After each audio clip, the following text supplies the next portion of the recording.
Joshua Bennet, thank you so much for taking the time out of your busy schedule to hang out with me. I watched part 3 of Atlanta's Missing and Murdered, which you directed, right? And part Yes. of part 4 that's coming up this Sunday. Yep. And each time I watch these series, I get more and more confused. I'm trying to figure out, is Wayne Williams the killer? I'm just trying to figure out this whole scenario and how the pieces are coming together. Yeah, I think that's sort of how we designed it. And first of all, thank you for having me too. I really appreciate talking with you. We wanted to do justice to the complexity of the case and look at the case really as closely to the time in Atlanta, 1979 to 81, as possible. And from the point of view of all the people who lived it, the family members, the police, the defense team, folks who knew Wayne and Wayne's lawyers. We really wanted to do justice to their experiences and dive into a level of detail where, just like them, you don't really know. When Wayne comes into the story, almost right away, there's questions about, wait, could this guy have done all of this? Who is this guy? And then Wayne becomes his worst enemy to a degree by going out and doing all of this grandstanding, basically. And so we wanted to show that and show the controversy right away, because we talk about making the series every week. It was a question of, gosh, did he do it or not? It was never a cut and dry, like, okay, this is what happened. I think it was a lot more complicated, and we wanted to do that story justice. And Wayne, his character seems a little complicated and interesting and odd, because they were saying that he had, I guess he made up his car to look like a police car, and he was a police groupie. Can you elaborate on that? Well, Wayne is a fascinating character. He's really kind of a strange guy. And we wanted to be careful, because you start to talk about Wayne and it can easily become just about Wayne. And we wanted to keep the families, the parents, front and center as much as we could through the whole episode. Mm-hmm. Wayne's story is a big part of it, and 3, he becomes a major part of it. But Wayne was this guy. He was an enterprising young man. He had a radio station where he had Hosea Williams, Ralph Abernathy. He had major civil rights figures on his radio station as a 16-year-old. And then he was, we did the research. He was in all these studios on mixing boards. He was there trying to make music. These stories are real. And then he was also this freelance journalist who was going out at night, kind of like that movie, Zodiac, or where they have the journalists who are like the fire kind of chasers. And that was Wayne. The night hunters. So, I don't know. Nightcrawler. Nightcrawler, right. Yes. That was what Wayne was doing. He was out late at night, putting hundreds of miles on his car, driving all over the city, looking for crimes to report on. And I think he took it a little far. Like, he did have a police scanner in his car. He did, know about a lot of the police officers. And he did, at some point, go onto crime scenes and say, oh, I'm with the police. And he ended up getting arrested for that. He ended up saying that he was a police officer when he wasn't. So it feeds into this narrative of, well, could Wayne then, as a police officer, have gone and gotten these kids to get into his car? And that becomes a pretty, interesting thing to question, And so Wayne's behavior sort of sets him up as this suspect who, just by the nature of who he is a good suspect for a lot of people. I found it interesting that he held a press conference at his house. He allowed reporters to come into his house, and then he handed out his resume. What's up with that? And on his resume, he lied about certain things that he did, like he was a pilot and a race car driver. Like, what's going on? Somebody, one of the persons we interviewed, who we don't use it in the show, but he said, the thing about Wayne is sort of this compulsive liar. Whether or not that makes him a killer, we don't know. You can't say. But yeah, I'm sure in our everyday lives, we know people that are compulsive liars. Yeah, I think that's the thing, And Wayne, when you think about it, he's hustling, so he's trying to get ahead. So of course, he might be in a studio one night and then call himself a producer. He might, have gotten a news story and call himself a news journalist. I think we all are guilty to some degree of some kinds of exaggeration and self-promotion. Wayne just takes it to another level, and I think that's sort of this thing about him, where he is very much, it's all about Wayne in his head, and he doesn't step back and think, maybe I shouldn't hold a press conference and start complaining about the parents and, sending out a false resume. Maybe that's not the best thing to do, but he couldn't help himself. And that's, I think, the really interesting thing here is that even in the face of, okay, this is real, Wayne, you are about to get arrested and it's not a joke. And he's still out there seeing this as an opportunity. And somebody said this to us, well, this is a way for me to get my name even bigger so that when all this goes away, I can be, notorious and I can have that cachet to then be, the producer or whatever it is he wanted to be. Now, the lawyer that he got to defend him, she's fabulous, by the way. They call her the Diana Ross of Atlanta. She looked amazing while she was covering these cases. Why did she decide to take on his case? Even though she was not, I guess, that wasn't the law that she was prepared for. She hadn't tried that many cases.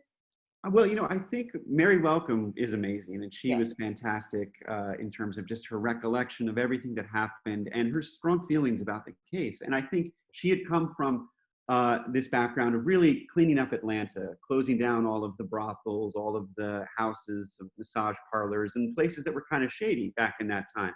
And I think for her, she saw Wayne as a young kid who was in over his head and a victim. And I think she felt, I think on one end, that he needed help and he didn't have a lot of money. And I think that's the other thing here is that I think Mary recognized, okay, he needs help. And I think that this was a case that really made sense for who she was and her profile. And so I think she stepped into it, but right away put together a team to really defend Wayne as best as possible. And I think Wayne wanted Mary because, as somebody says, Wayne's all about the optics. And so to have Mary Welcome, a female attorney known for cleaning up, sex and drugs in the city, it's a good way to frame who he is and show, okay, if Mary Welcome's defending me, then I must, must be innocent or must not have done this. Now, on the episode that premiered last night, episode 3, it was kind of all about Wayne and a deep dive into more of his personality and how odd he was, but he was really good at his job for when he put his mind to something and I guess accomplishing his goal. But then at the same time, when he got arrested, I was a little confused on what grounds he got arrested for. Yes, well, this is the big controversy, which will become, we'll come back to in episodes 4 and 5.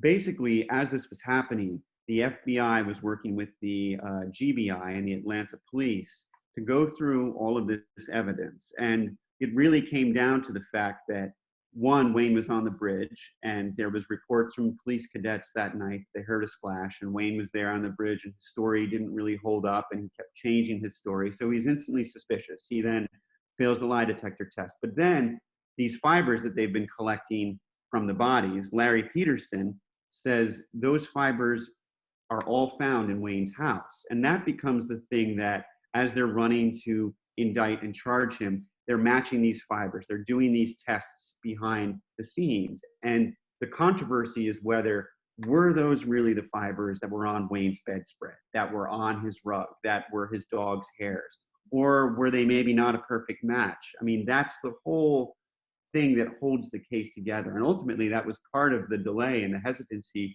to charge him, because at that point, they weren't really 100% sure, wait, do these fibers match? And therefore, does that mean Wayne killed these kids? So it's sort of a house of cards almost, What was interesting to me is that I guess there was 2 brothers and one of them did get murdered.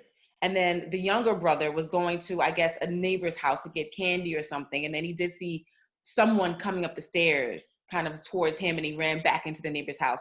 And then towards later on in episode 3, you find out that it was Wayne. Well, this is Isaac Rodgers, who was 7, and his brother, Patrick Rodgers, had died a short time before that incident. And, we sat and had a great interview with Isaac. He was really generous with his time, and he believes he saw Wayne Williams, and he saw something. And he was 7 years old at the time. He was 7 at the time, right. Okay.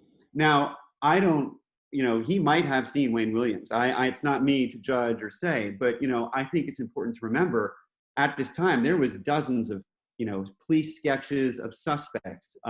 One child before he died said he saw a white man in a station wagon following him, and he called the police. And shortly after that, he disappeared. Another young man, Earl Terrell, was kidnapped, and his parents got a call from a white man who said he needed $200 to come and get him. There was reports of a black man wearing a wig driving around, and a light-skinned African American, and then a darker skin in a car together, two people. So there was a whole range of reports, and to me, that sort of raises the question: is this really one person here? Because to have all of these different sightings and all of these potential suspects, and when you look at the police sketches, we get into this more in 4, you start to say there's something else happening here. Yeah, it's like I'm biting my nails watching this docu-series, and part 4 is coming up this Sunday. Is there anything that you want to, kind of a teaser that you want to tell us about, or? Yes, well, I think you're going to watch 4, and it's going to get to the heart. I think this is where the show takes a bigger turn now, and it becomes a couple of bombshells we're going to drop that Mhm. make you question the legal system, the justice system, and what was happening in a much bigger way. So Okay. it's going to be bigger than Wayne after this episode. Okay, Joshua Bennett, thank you so much for taking the time out of your day to discuss Atlanta's missing and murdered, the lost children. I can't wait to see how this whole thing develops. I'm like on the edge of my seat here. Thank you so much for your time, and stay safe. How are you holding up in the coronavirus pandemic? Oh, thank you. I mean, it's tough. I think every day it's a little bit.